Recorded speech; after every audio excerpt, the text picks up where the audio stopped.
Que ton nom soit élevé, Saint-Esprit.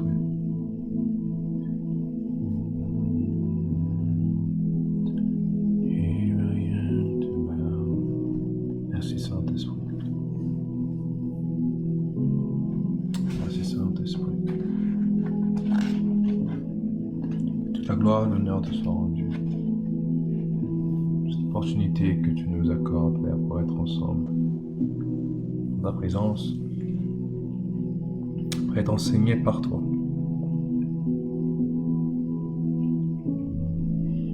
Merci, Père éternel, mon Dieu, pour cette opportunité d'être en vie. Souffle de vie, la force et la bonne santé, Père. Merci pour la session de ce soir, ô Dieu de gloire, où nous allons encore approfondir notre connaissance sur le disciple, Père, selon ta perspective et selon ta culture, selon ce que tu as établi, Seigneur. Ainsi je prie, ô Dieu de gloire, que tu prennes le contrôle de ce moment, du début jusqu'à la fin, que toute chose soit faite par toi, pour toi, au travers de toi. Que Jésus, ton nom seul soit célébré, et ton nom seul soit magnifié. Oui, Seigneur, merci pour cette opportunité. Merci pour cette grâce que tu nous accordes ce soir. Merci pour le ciel qui est ouvert.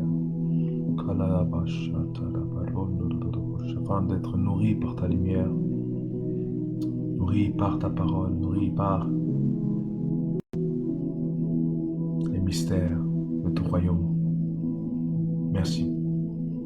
Dans le nom de Jésus, je te remercie pour chacun des personnes qui se connectent ce soir. Je prie que tu nous guides et nous diriges en toutes choses. Dans le nom tout-puissant de Jésus. Amen. Amen et Amen. Espérons que vous vous portez bien. Alors, comme je l'ai dit la semaine dernière, j'allais commencer à 20h. Enfin, du moins, commencer super tôt. Ne pas attendre que tout le monde se connecte. Parce que c'est aussi pour ceux qui regarderont en replay. Mais aussi également, quand on a rendez-vous, en fait, on essaie de respecter le temps et l'heure. Donc ainsi, voilà pourquoi je vais donc entrer dans le vif du sujet. J'espère qu'on m'entend bien. J'espère qu'on me voit bien également. Alors, on va débuter. Merci Saint-Esprit de Dieu. Merci. Merci. Alors depuis je pense que depuis la troisième partie, depuis 3 semaines là, nous sommes sur le grand sujet. Nous sommes sur le grand sujet du discipulat. Le grand sujet sur le discipulat.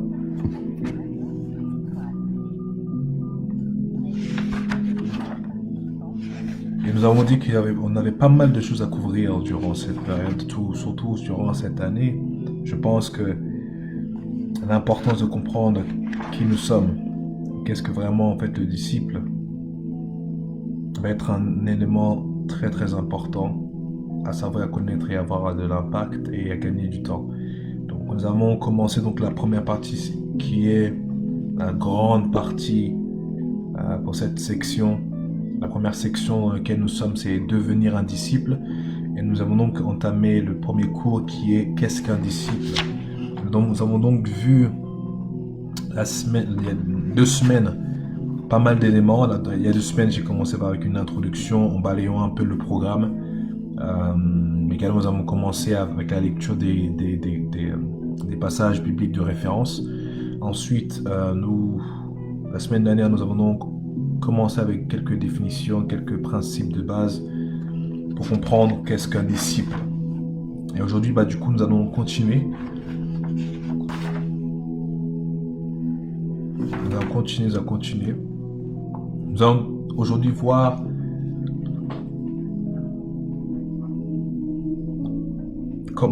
pourquoi un disciple est une personne très privilégiée. Nous allons voir ce soir pourquoi un disciple est très privilégié. Nous verrons aussi par la suite la responsabilité d'un disciple. Mais là, nous allons voir dans cette partie, dans cette sous-partie, le privilège d'un disciple ou les privilèges d'un disciple. Nous allons voir ensuite la responsabilité d'un disciple. Nous allons débuter donc. La première chose que vous pouvez écrire par rapport en fait aux privilèges ou les privilèges d'un disciple ou les privilèges d'un disciple, vous pouvez écrire que premièrement, petit a, il est appelé et choisi par Dieu. Un disciple est appelé. La Bible parle souvent d'un élu. Il parle souvent d'un élu de Dieu. Vous pouvez écrire que du coup le disciple est privilégié parce qu'il est appelé et choisi par Dieu. Appelé et choisi par Dieu. Nous lirons dans Éphésiens chapitre 1, versets 4 à 5. Éphésiens 1, 4 à 5. Nous allons lire Éphésiens chapitre 1, versets 4 à 5. Si vous avez des questions, n'hésitez pas à l'écrire dans le chat pour ceux qui nous suivent via Facebook. N'hésitez pas à partager au maximum, pour que un grand nombre puisse être béni par cela. Mais nous allons avancer donc Éphésiens chapitre 1, versets 4 à 5. Alors, hop.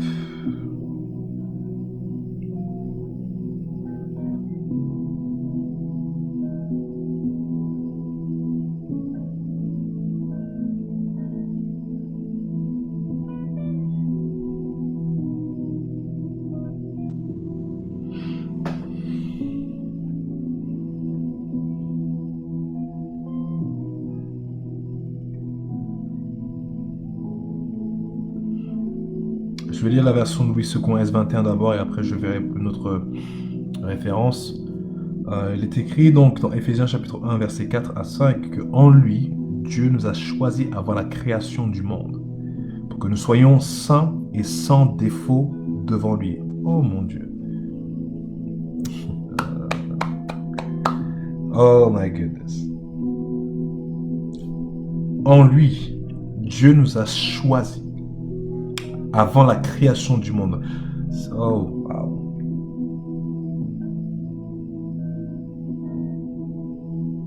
En lui, Dieu nous a choisis. Donc, nous existions donc avant la création du monde. Wow. Wow. Avant que nous naissions, Dieu nous connaissait déjà. Nous existions et nous avait déjà choisis avant même que le monde ne soit formé. Mon Dieu, ce qui veut dire que ce qu'on voit dans Genèse chapitre 1, la création et autres, nous avons déjà été choisis, déjà prêts, nous avons déjà été préparés, nous existions déjà. Oh mon Dieu. Vous voyez, il nous a choisis avant la création pour que, et là ça devient intéressant. Là où en fait, c'est là où nous devons ancrer notre identité. Dieu nous a choisis avant la création du monde pour que nous soyons saints. Pour que nous soyons saints. Pour que nous soyons saints et sans défaut devant lui.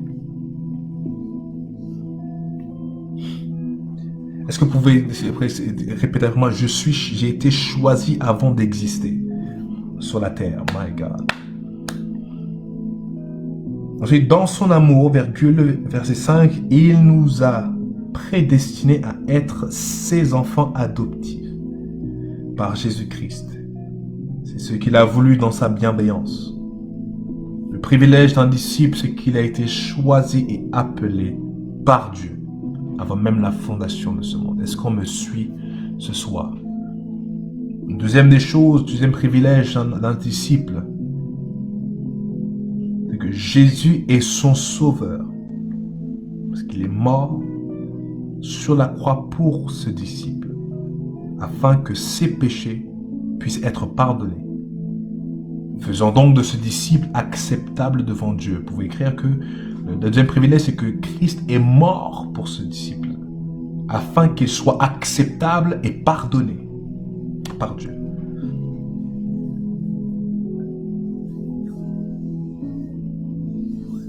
Romains chapitre 5, verset 8. Si je vais trop vite, n'hésitez pas à me le dire afin que je puisse ralentir. Romains chapitre 5, verset 8.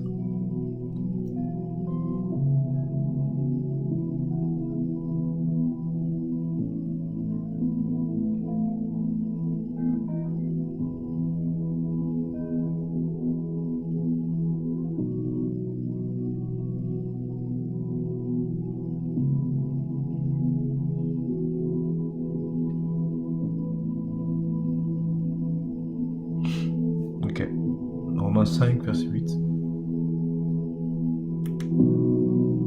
Romains 5, verset 8. Je vais d'abord la version 8 secondes et 21.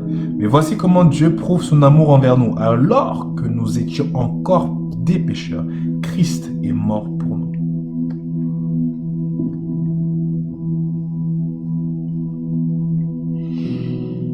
Waouh! Alors que nous étions encore pécheurs, Christ est mort pour nous. La version Darby dit, mais Dieu constate son amour à lui envers nous, en ce que, lorsque nous étions encore pécheurs, Christ est mort pour nous. Donc, deuxième privilège, Christ est le sauveur de ce disciple. Christ est le sauveur des disciples, car il est mort à la croix pour que les péchés des disciples soient pardonnés. Ainsi que nous soyons acceptables, que les disciples soient acceptables à Dieu. Troisième privilège, Dieu est le Père des disciples.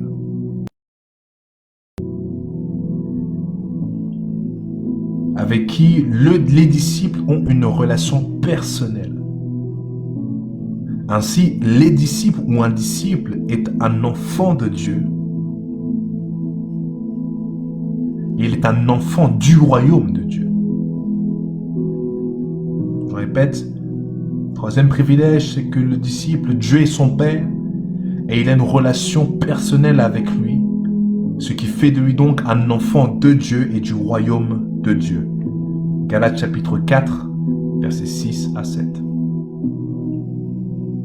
Galates 4, 6 à 7.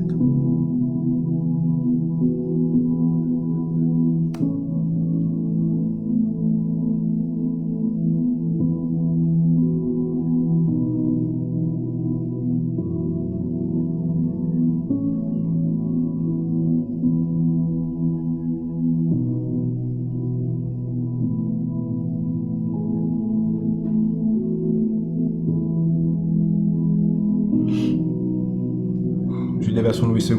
Et parce que vous êtes ses fils, Dieu a envoyé dans votre cœur l'esprit de son Fils qui crie Abba, Père.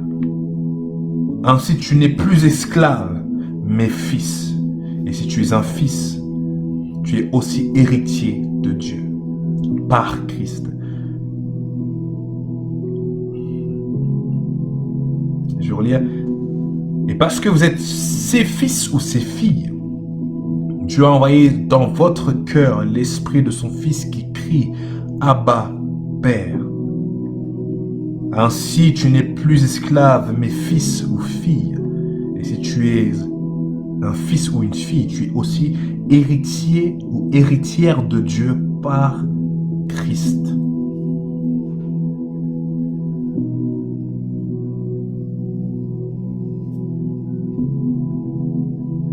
Est-ce qu'on me suit jusque-là? Très important de comprendre ceci.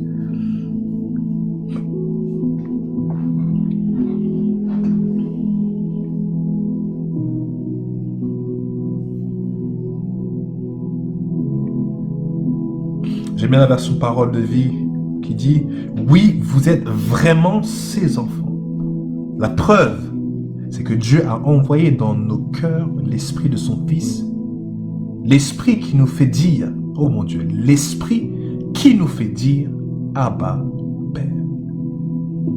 Donc tu n'es plus un esclave, mais un enfant de Dieu. Et comme tu es son enfant, Dieu te donnera l'héritage qu'il garde pour ses enfants. Mon Dieu, la version parole de vie est excellente. Oui, vous êtes vraiment ses enfants. La preuve, c'est que Dieu a envoyé dans nos cœurs l'esprit de son Fils. L'esprit qui nous fait dire « Abba, Père ». Oui, car c'est l'esprit de Dieu qui permet la relation avec Dieu. Mon Dieu. C'est l'esprit de Dieu qui permet la relation avec Dieu.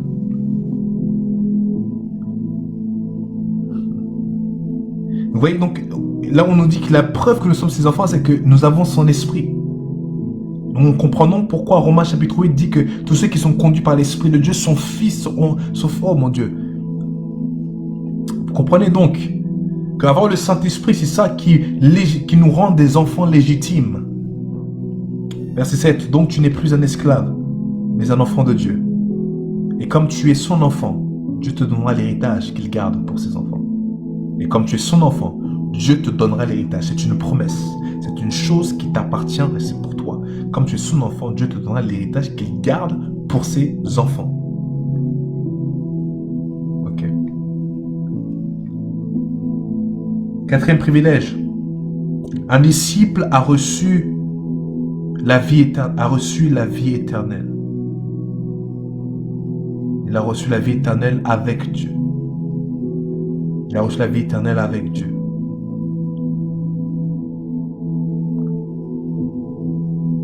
Il a reçu la vie éternelle avec Dieu.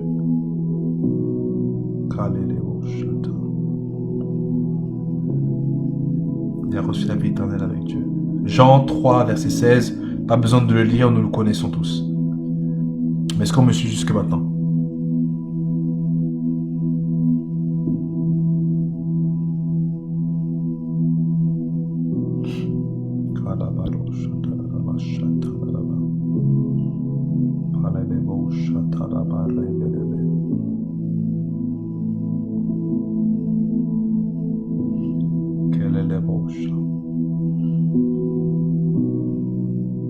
Cinquième privilège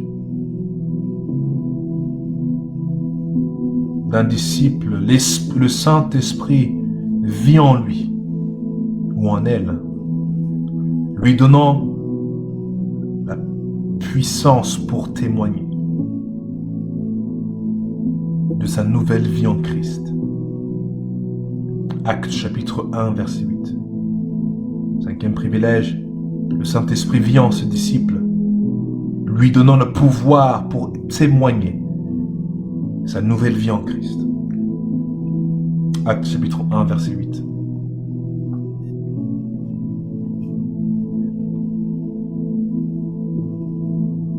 Sixième privilège.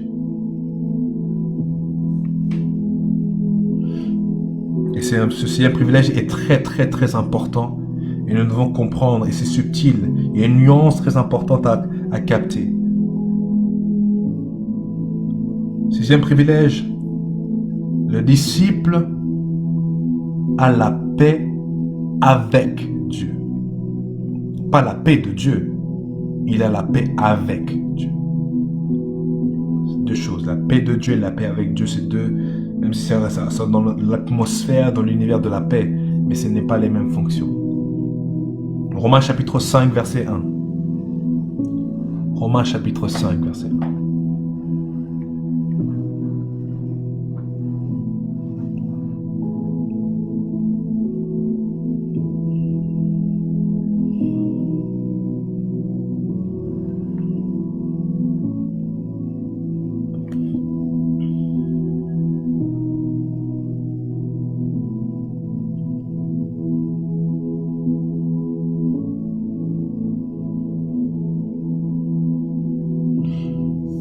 Je vais lire la version Louis II. Ainsi donc déclaré juste sur la base de la foi. Donc, ainsi donc déclaré juste. Nous avons donc été, Dieu a déclaré sa justice sur nous. Nous sommes justes par déclaration et par la foi. Nous avons la paix avec Dieu par l'intermédiaire de notre Seigneur Jésus-Christ. Je lis la version d'Arabie. Ayant donc été justifiés sur le principe de la foi, nous avons la paix avec Dieu par notre Seigneur Jésus-Christ. La version parole de vie. Oui, nous avons été rendus justes en croyant. Et maintenant, nous sommes en paix avec Dieu par notre Seigneur Jésus-Christ. Amen.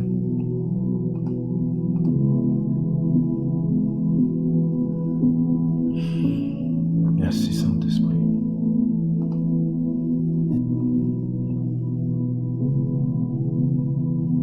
Septième privilège, septième et dernier privilège, encore une fois, c'est une liste non exhaustive, mais là, nous avons 7 privilèges que nous allons voir ce soir. Ces privilèges que nous allons voir ce soir.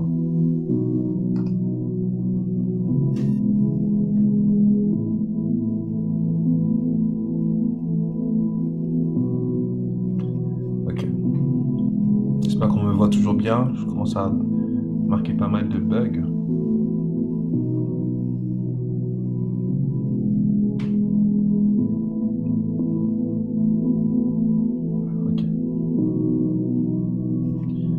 Comme je le disais donc, le 7e privilège,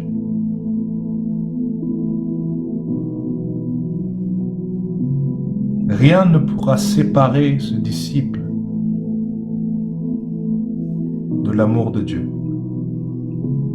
Le privilège, c'est l'amour de Dieu. Et rien ne pourra séparer ce disciple de l'amour de Dieu. Il y a plusieurs niveaux dans l'amour de Dieu, c'est important de le savoir. Il y a plusieurs niveaux. Dieu aime tout le monde inconditionnellement, mais chacun n'a pas le même niveau dans son amour. Dieu ne fait exception de personne, et toutefois Dieu est plus proche de certains plus que d'autres. Dieu se manifeste à certains plus que d'autres.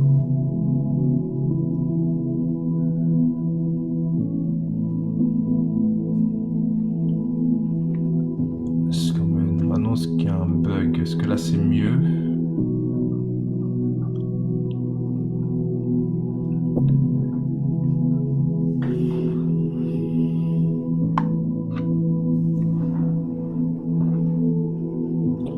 Est-ce que là c'est mieux?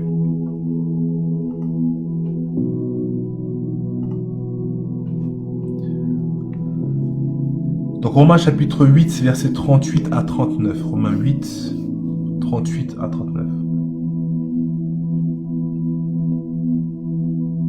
Nous connaissons tous ce passage. Du moins pour ceux qui ne le connaissent pas, nous allons lire.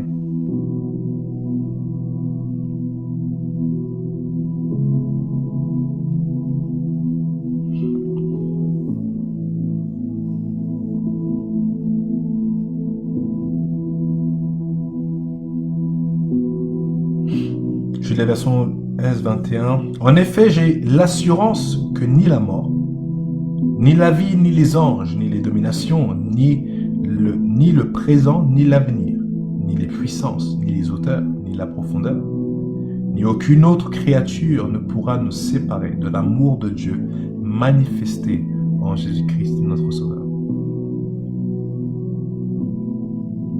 Voilà.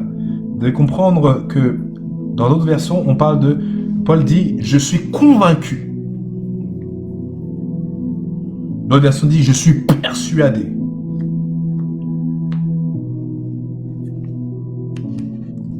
La dimension de la persuasion, c'est une dimension où tu ne peux vaciller.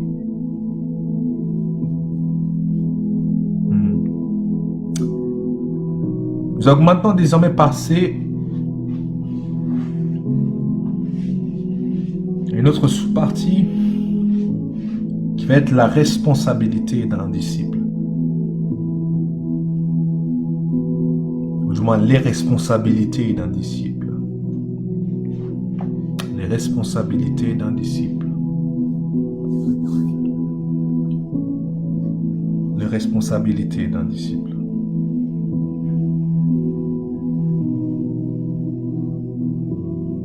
Pour ceux qui nous rejoignent, comme je la semaine dernière, je disais que j'allais commencer en fait rapidement et tôt, même s'il n'y avait pas beaucoup de personnes. Donc j'ai débuté très tôt. Donc n'hésitez pas à revenir au début pour rattraper ce que nous avons, ce que vous avez peut-être manqué. Donc nous allons voir maintenant les responsabilités d'un disciple.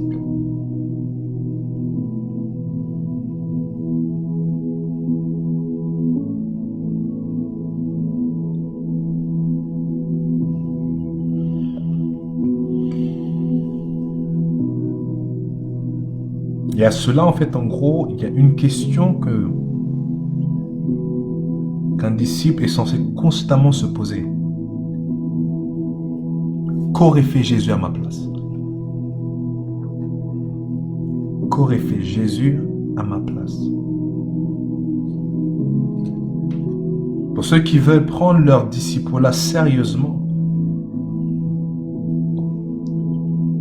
on doit se poser cette question. Devant des situations que nous traversons ou que nous sommes confrontés à ces situations, nous poser ces questions.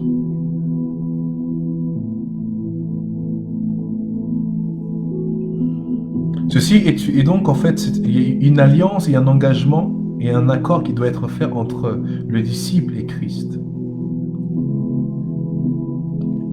Parce que lorsque dans des moments difficiles, au lieu de commencer à paniquer ou perdre tous nos moyens, on se pose la question, qu'aurait fait Jésus à ma place?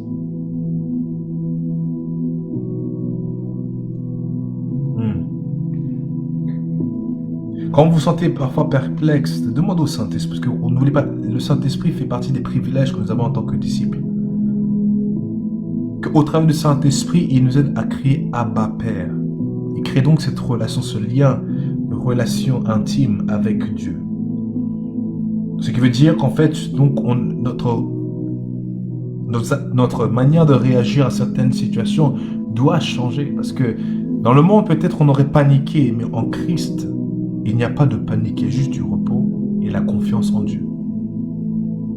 La Bible déclare que c'est dans le calme et la confiance que sera notre force. Parce que dans le royaume des cieux, je disais hier durant un live que j'ai fait, que vous voyez, la présence de Dieu se manifeste par plusieurs manières. La présence de Dieu, ce n'est pas que les verts pâturages ou les eaux paisibles. La présence de Dieu, c'est pas quand voilà, tu sens la chair de poule, c'est pas ça. Même parfois, la présence de Dieu, ça peut être une tempête. La présence de Dieu peut être également un désert. La présence de Dieu peut être également le feu ou les eaux. Parce qu'il a dit que lorsque vous traverserez le feu, les feux ne vous consumera parce que je serai avec vous.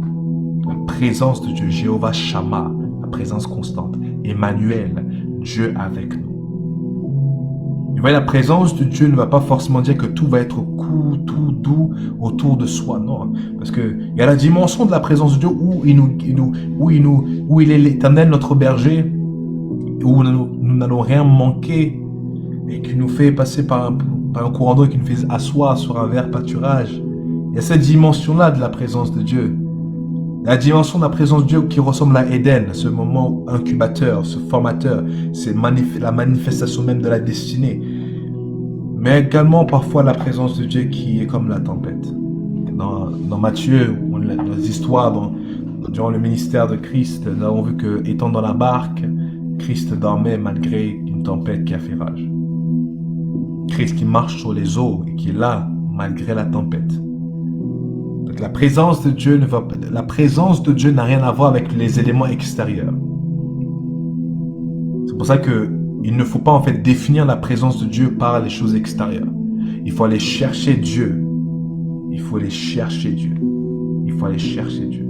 C'est parce que tout autour de toi semble tout rose que c'est forcément Dieu. Parce que le diable aussi peut créer un environnement tout rose, mais pour pouvoir te duper, te séduire. Donc au-delà en fait de cet élément tout rose, va au-delà et va chercher la présence de Dieu, va chercher la signature de Dieu qui fait en sorte que voilà, oui ça malgré que c'est difficile autour de moi et que physiquement c'est la débandade, mais je sens la signature de Dieu et qu'il est avec moi. Aujourd'hui nous avons perdu la capacité de discerner. On se fixe et focalise seulement sur ce que nous voyons.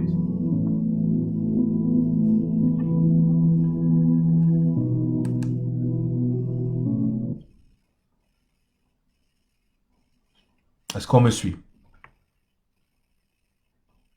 Est-ce qu'on me suit? C'est important que nous puissions comprendre cela. Parce que l'ennemi est un maître de la séduction et de tout ce qui est physique, visible. Nous duper en fait avec le physique et l'émotionnel. C'est un expert dedans. Mais la Bible déclare que le juste vivra par la foi et non par la vue. Donc si nous devenons maintenant des disciples qui marchent seulement par la vue, non par la foi, c'est là que nous sommes dupés.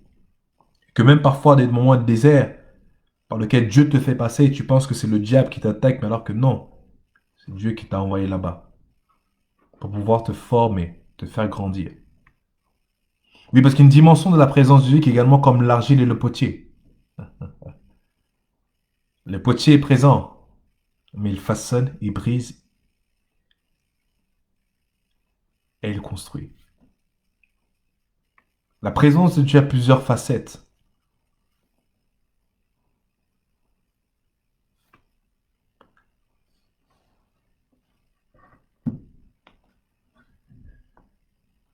On m'a dit que la ligne du téléphone est bloquée, les gens réclament. Ah, non, ce n'est pas bloqué, il n'y a pas de problème, c'est simplement que j'ai coupé parce que il n'y avait personne pendant un long moment. Et c'est pour cela. Donc, comme je dis, je vais commencer rapidement. Donc, il faut vraiment que les gens soient à l'heure. Donc, je vais réactiver la ligne. Donc, comme je disais, donc, la présence de Dieu a plusieurs facettes. Il est donc important, très très important de comprendre que la présence de Dieu, ce n'est pas quand tout est rose. La présence de Dieu, c'est au-delà de cela. Que tout peut ne pas forcément aller autour de soi, mais Dieu est présent avec toi. Est-ce qu'on comprend, s'il vous plaît? Est-ce qu'on comprend, s'il vous plaît? Parce que c'est très très important de comprendre cela. Donc là maintenant, comme on a vu cela, maintenant nous allons voir donc certains points. Parce que à cette sous-partie qui est en fait les responsabilités d'un disciple, nous allons voir en fait un petit A. Nous allons voir un petit A qui va être l'une des responsabilités, c'est de prendre une décision ferme. Une des responsabilités d'un disciple, c'est de prendre une décision ferme. Et qu'est-ce que cela veut dire? Deux points. Premier tiret. Un disciple doit prendre une décision ferme pour faire ce que Jésus aurait fait. Sinon, ce disciple se contentera de quelque chose de quelque chose de médiocre et non le meilleur que Dieu a pour ce disciple. Et en continuant à se baser sur des choses médiocres en dessous du meilleur de Dieu, le disciple continuera à blesser le cœur de Dieu. Je répète, un disciple a besoin de prendre une décision ferme, de faire ce que Jésus aurait fait. Sinon, il risquera de marcher beaucoup plus bas ou en dessous du meilleur de Dieu réservé pour lui. Et il continuera donc, en marchant donc en dessous de ce meilleur de Dieu, il continuera à blesser le cœur du Seigneur.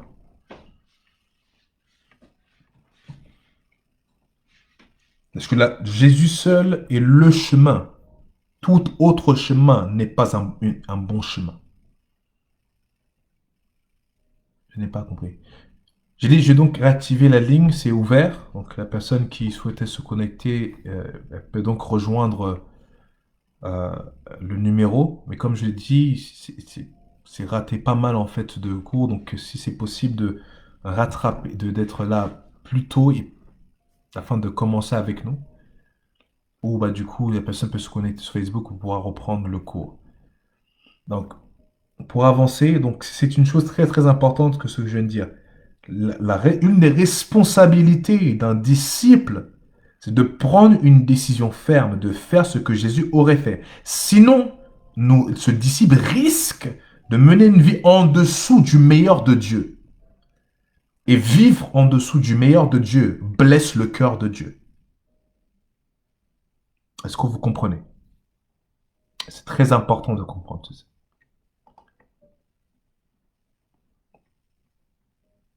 Est-ce qu'on me suit?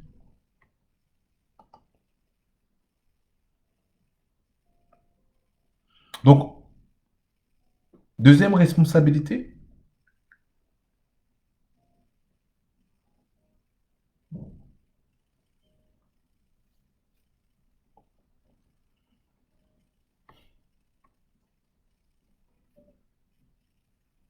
toujours dans la sphère de la prise de décision ferme. Vous pouvez noter, deuxième tiret, notre décision de suivre Jésus ne doit pas être une réponse émotionnelle à l'évangile. Oh mon Dieu. Mais ça doit être un acte défini de la volonté.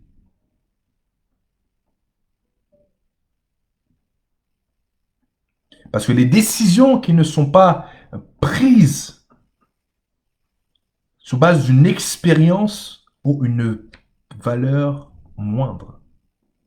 Pour pouvoir paraphraser, j'aime toujours dire, on ne sert pas Dieu avec les émotions. Tu veux marcher avec Dieu. Tu veux marcher en proximité avec l'Éternel. Jésus l'a dit, renie-toi à toi-même.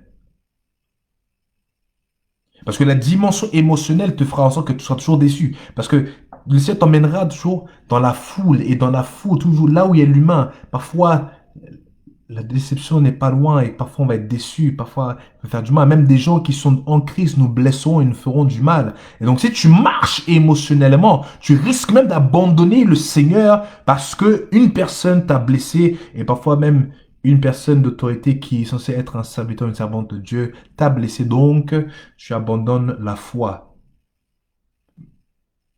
Je ne justifie pas cet acte. D'abord, cet acte-là est un acte qui prouve, en fait, en gros, tu n'es pas venu en Christ pour Dieu, mais tu es venu pour l'homme. Parce que juste ce qu'un homme a fait ou une femme a fait, tu veux ne plus servir Dieu, ne plus être en relation avec Dieu à cause ce qu'une personne a fait. Donc, en fait, en soi, Dieu n'a jamais été ton Dieu, c'était l'homme.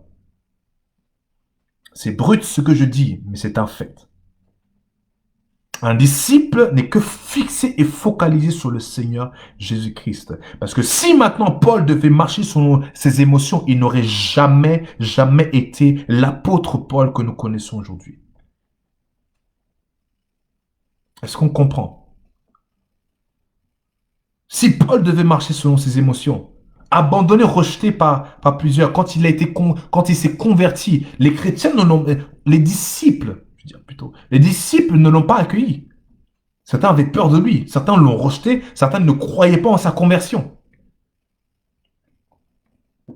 Donc oui, le grand apôtre, oui, mais le grand apôtre, lorsqu'il a donné sa vie à Christ, a été rejeté par les disciples, rejeté par ceux qui sont en Christ, mis de côté, mis à part. Et même par la suite, il s'est retrouvé aliéné de son propre peuple, mis de côté. Si Paul devait suivre ses émotions, il n'aurait pas écrit la moitié même du Nouveau Testament. Donc toi qui m'écoutes, écoute-moi très bien. Nous ne servons pas Dieu par les émotions. Oui, sois sincère devant Dieu. Mais c'est parce que tu es triste que tu dois arrêter de adorer et de louer Dieu. C'est pas parce que quelqu'un t'a fait du mal que tu dois arrêter de louer et même de mettre toute la faute sur Dieu. Non. Là, tu ne marches plus en esprit, mais tu marches selon la chair. Pourtant, la Bible déclare que marchez selon l'esprit et vous n'accomplirez pas les œuvres de la chair. L'émotionnel, être trop émotionnel est attaché à la chair. Voilà pourquoi la Bible nous demande de porter des fruits de l'esprit, parce que les fruits de l'esprit nous aident à contrôler la dimension émotionnelle de notre être et fait en sorte que la dimension émotionnelle de notre existence soit soumise à l'autorité divine. Est-ce qu'on me suit jusque-là? Donc, quand je dis que notre décision de suivre Jésus ne doit pas être une réponse émotionnelle, mais ça doit être un acte défini de la volonté. Tu as choisi de suivre Dieu coûte que coûte jusqu'à la mort.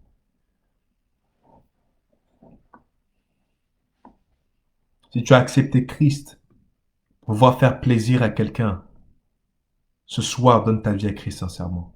Parce que, que tu n'as pas été sauvé. C'est dur de le dire, mais je préfère te le dire.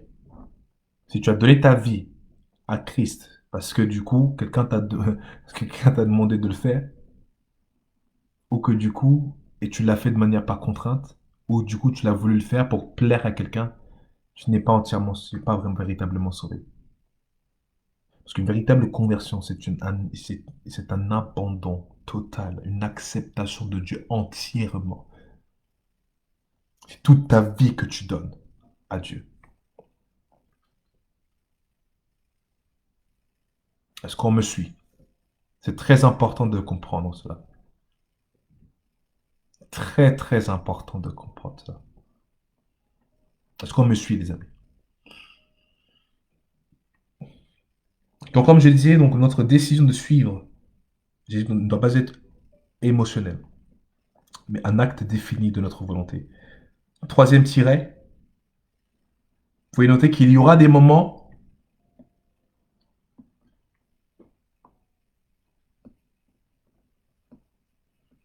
il y aura des moments où vous devrez donner certaines ou soumettre certaines décisions signifiantes à vos autorités spirituelles.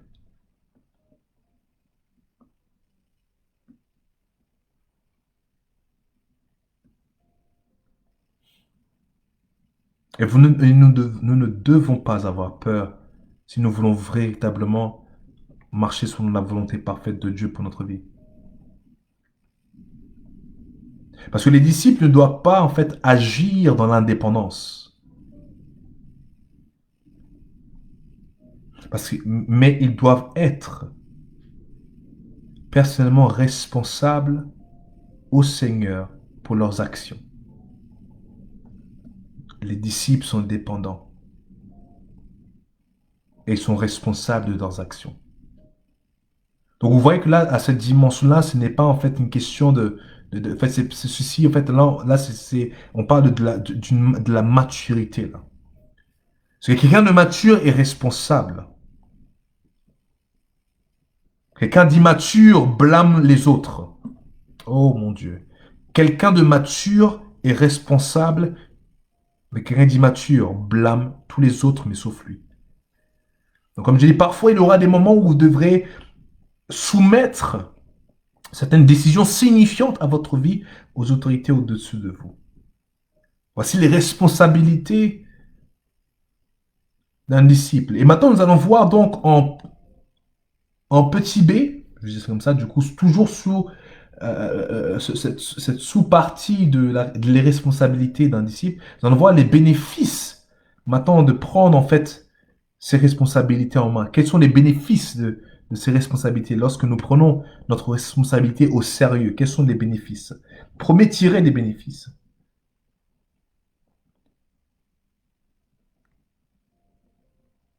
Et il va y avoir des changements pour le meilleur, de bons changements. Il y aura des bons changements dans votre attitude envers des gens envers l'argent, envers les entreprises et envers votre responsabilité sociale. Je répète, il y aura donc des changements positifs lorsque vous prenez cette responsabilité de faire ce que Christ aurait fait à votre place, de prendre une décision ferme et une décision ferme sur base de la volonté et non sur base de l'émotion, et que du coup, que vous devenez responsable de vos actes. Vous êtes dans cette maturité, ce style de vie, cette responsabilité, cette décision de vivre ainsi va créer un changement positif dans votre attitude envers les gens, votre attitude envers l'argent, envers vos entreprises, et surtout dans votre responsabilité sociale. Deuxième bénéfice, vous allez expérimenter un rafraîchissement et un raffinement et une purification dans votre vie. Je répète, vous allez donc expérimenter un raffinement, un rafraîchissement, une purification dans votre vie, afin que beaucoup de pensées négatives, ou attitudes négatives, ou actions négatives,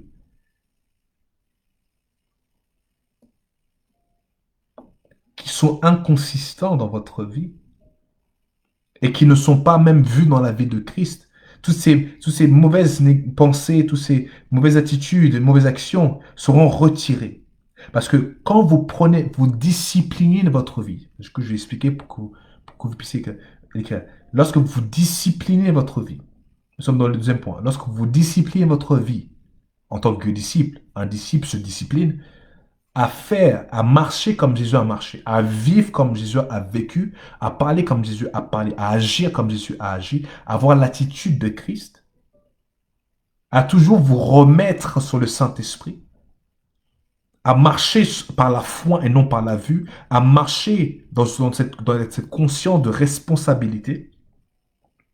Cela va avoir un impact. Cette vie de discipline va avoir un impact et ça va créer un raffinement. Ça va permettre au Saint-Esprit de raffiner, de purifier votre vie de toute mauvaise pensée, mauvaise attitude ou mauvaise action. Oh mon Dieu. Est-ce qu'on me suit? Je vais répéter.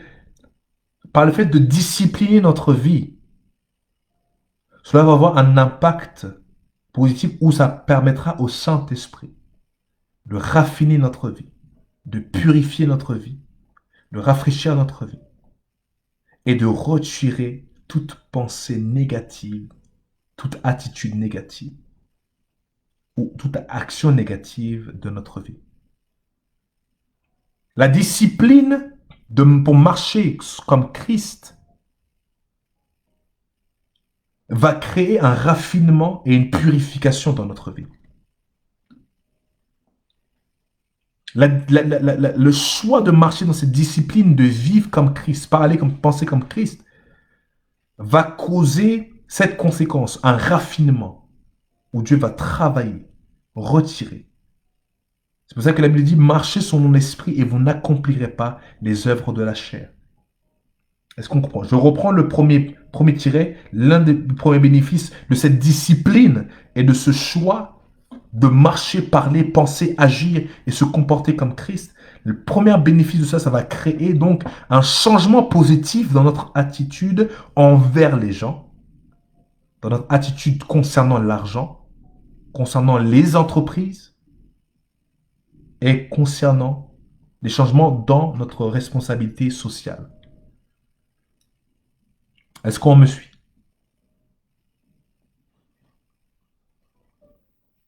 C'est très important de comprendre cela.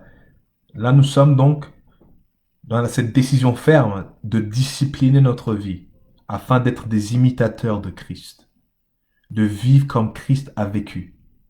On l'a lu ensemble, c'est dans le passage dans 1 Jean chapitre 2 verset 6, on va le lire encore ensemble. 1 Jean 2 verset 6. pour que nous puissions mieux comprendre la responsabilité d'un disciple et, et- et pourquoi, en fait, en gros, je vous dis toutes ces choses.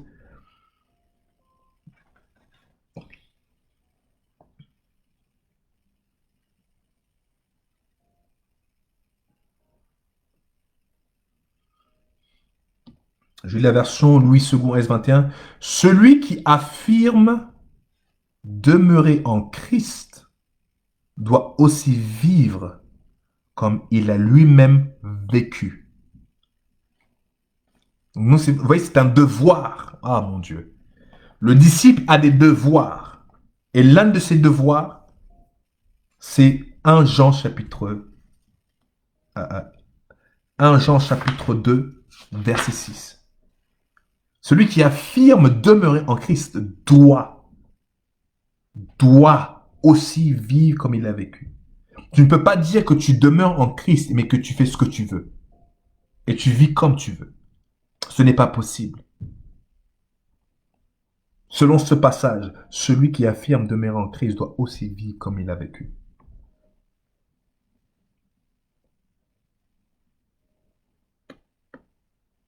Je lis la version d'Arby. Celui qui dit demeurer en lui. Vous voyez, celui qui dit demeurer en lui. D'accord. Tu dis que tu demeures en lui. Mais c'est pas ça, en fait, en gros, qui va être intéressant.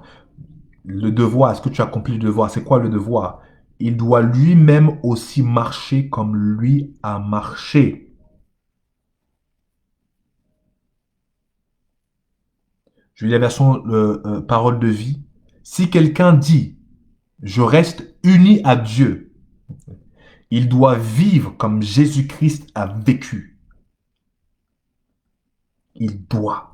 Toujours ce sens de devoir. Un disciple a ce devoir de vivre comme Christ a vécu, de marcher comme Christ a marché. Et nous sommes, donc ça illustre bien le point que nous sommes en train de faire ici par rapport à la responsabilité d'un disciple.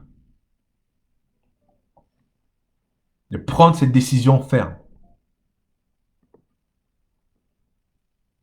De prendre cette décision ferme. De vivre comme Christ a vécu. Et donc, en prenant cette décision ferme, cela crée des bénéfices. On a vu donc le changement positif dans notre attitude envers les gens, envers l'argent, nos entreprises et notre responsabilité sociale. Ensuite, de notre décision d'être discipliné, de marcher, de vivre comme Christ a vécu et de marcher comme Christ a marché, cela va créer un raffinement et une purification dans notre vie. Le Saint-Esprit va venir purifier et raffiner notre vie. Et dans ce raffinement et dans cette purification, il va commencer à ôter les mauvaises pensées, les mauvaises attitudes et les mauvaises actions qui sont inconsistants avec la vie de Christ. Toutes les pensées qui ne sont pas consistantes avec la pensée de Dieu. Quand tu prends ta décision de vivre ta vie comme Jésus a vécu, l'Esprit de Dieu va venir maintenant commencer à retirer ces pensées qui ne sont pas consistantes avec la pensée de Christ.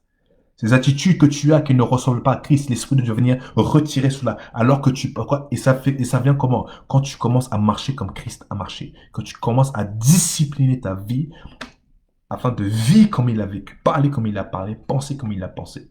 Et que tu prends la décision de faire ce que Christ aurait fait à ta place dans les situations que tu traverses. Et quand tu vis comme ça, l'Esprit de Dieu commence à nettoyer ta vie, à purifier ta vie et à raffiner ta vie. Est-ce qu'on me suit? Et tout ce qui n'est pas consistant à la vie de Jésus sera ôté de ta vie. Toutes les choses dans ta vie qui ne sont pas consistantes à la vie de Christ sera ôté. Troisième point, troisième bénéfice.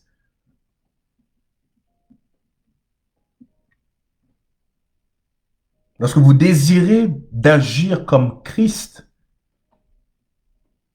il vous donnera la foi pour faire ainsi. Parce que vous devez savoir, quelqu'un qui marche comme Jésus ne peut pas marcher dans l'incrédulité. Et même agir dans l'incrédulité. Tout ce que Jésus faisait, c'était dans la foi, par la foi. Oh mon Dieu. Il a dit que hors sans la foi, il est impossible de lui plaire. Et on a vu ensemble que le juste marchera par la foi. Je ne sais pas si je peux trouver le passage biblique de cela.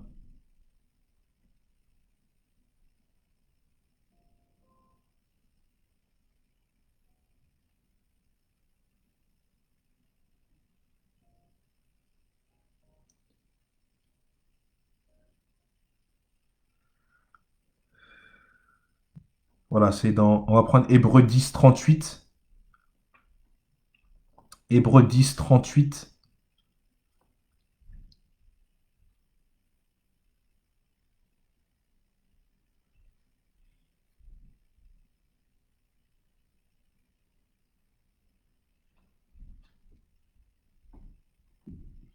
Waouh, c'est fort.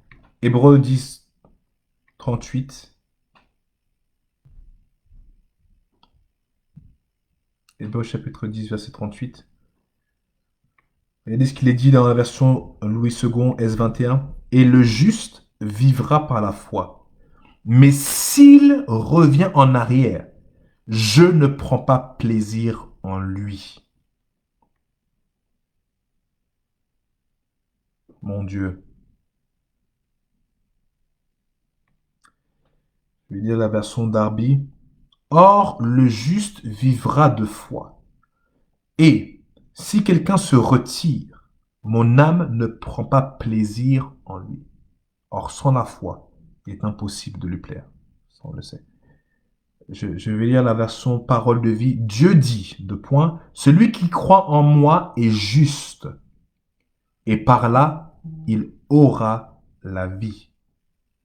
Mais s'il retourne en arrière, je ne mettrai plus ma joie en lui. Mon Dieu.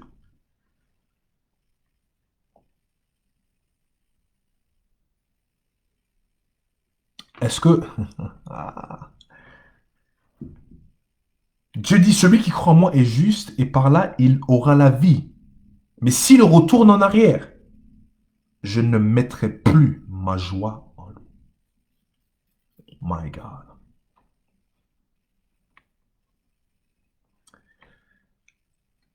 Donc, comme je dis, donc, le troisième bénéfice, c'est que cela développe une vie de foi. Troisième bénéfice, c'est que donc, le juste marche par la foi. Donc, en gros, lorsque tu prends la décision de marcher comme Jésus a marché, tu ne peux marcher dans l'incrédulité. Un marché détruit, le bénéfice, c'est que ça détruit l'incrédulité. Et ça te fait marcher dans l'extraordinaire au travers de la foi.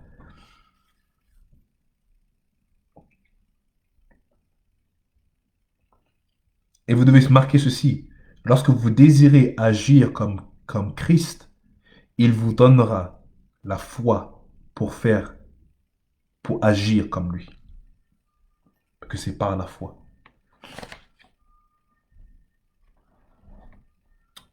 Quatrième point, dans les bénéfices de la discipline d'un disciple et dans la décision d'un disciple de marcher comme Jésus, c'est que ce sera l'amour qui gouvernera les actions d'un disciple.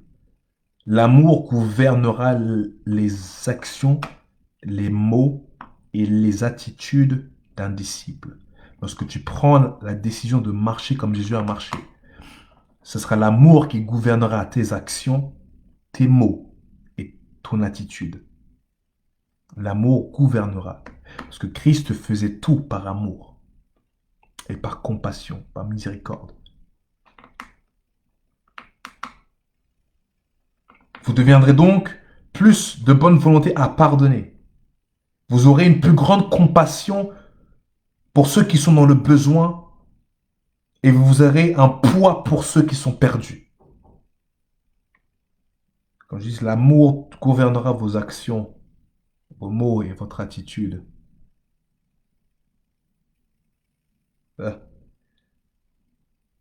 À partir de là, vous allez devenir beaucoup plus disposé à pardonner. Vous aurez une plus grande compassion pour ceux qui sont dans le besoin et vous aurez un énorme poids pour ceux qui sont perdus.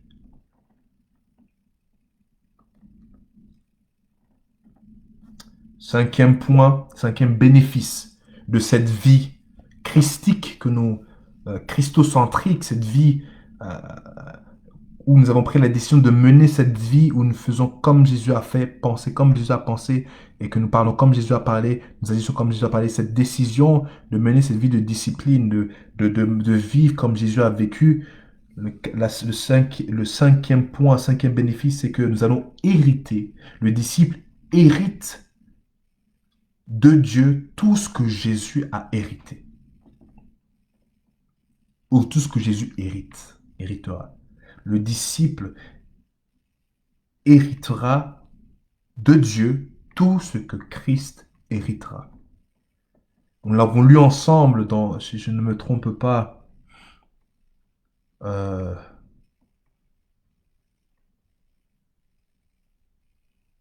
c'est Romains chapitre 5, je ne me trompe pas, et Romains 5. Pour ne pas me tromper, nous allons lire que nous sommes devenus, que nous allons hériter. Romains 5, verset 1, si je ne me trompe pas. Non, c'est pas celui-là. Ouais, c'est Galates chapitre 4. Galates chapitre 4.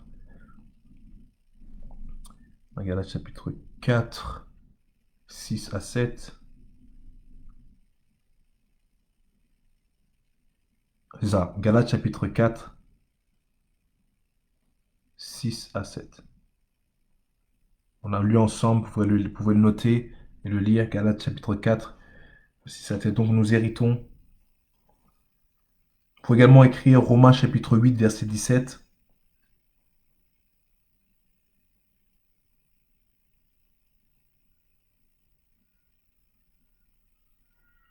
Vous pouvez également écrire, donc je répète, donc Galates 4, Galates chapitre 4, verset 6 à 7. Vous pouvez également écrire Romains chapitre 8, verset 17.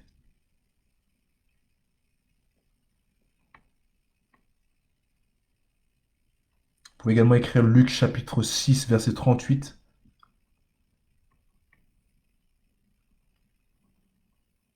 Luc 6, verset 38. Et finalement, Jean chapitre 10, verset 10.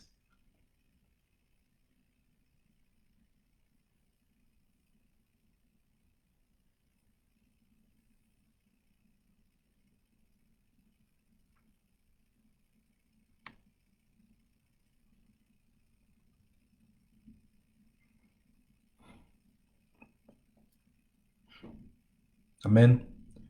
Donc pour être rapide, encore 2 points et nous aurons terminé. Le sixième point dans ce bénéfice en fait de cette décision de mener ou de vivre comme Christ a vécu et d'agir, de se comporter.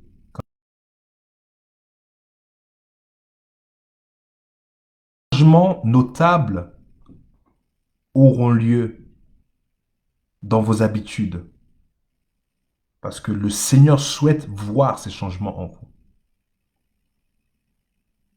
Les changements auront lieu dans vos habitudes.